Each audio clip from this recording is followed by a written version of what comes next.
અમદાવાદમાં દીપડાના રેસ્ક્યુને લઈને વન વિભાગની સીધી નજર. વન વિભાગના રેસ્ક્યુ કરવાના પ્રયાસ. પ્રવીણ માળીનું આ નિવેદન છે.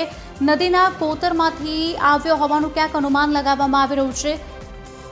જ્યાં જ્યાં ફૂટપ્રિન્ટ મળશે ત્યાં શોધખોળ કરવામાં આવશે. અંધારાવાળા વિસ્તારમાં ન જવા વન રાજ્યમંત્રીએ લોકોને અપીલ કરી છે.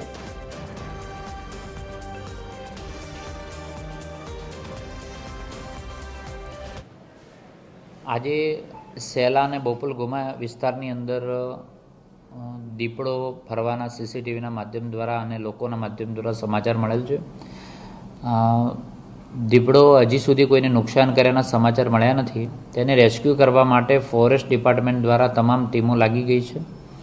માન્ય મુખ્યમંત્રી શ્રી અને ડેપ્યુટી મુખ્યમંત્રીના સતત ફોલોઅપ પણ લેવામાં આવી રહ્યું છે. અર્જુનભાઈ દ્વારા પણ આનું ફોલોઅપ લેવામાં આવી રહ્યું છે. ફોરેસ્ટ ડિપાર્ટમેન્ટ રેસ્ક્યુ કરવા માટે જે અંધારું જ્યાં રહેતું હોય છે ત્યાં એ વધારે ફરતું હોય છે. રાત્રિ દરમિયાન એ વધારે ચાલતું પ્રાણી છે, એગ્રેસિવ હોય છે. એટલે તમામને હું વિનંતી કરું છું કે આને કોઈ જાતની પજવણી ન થાય.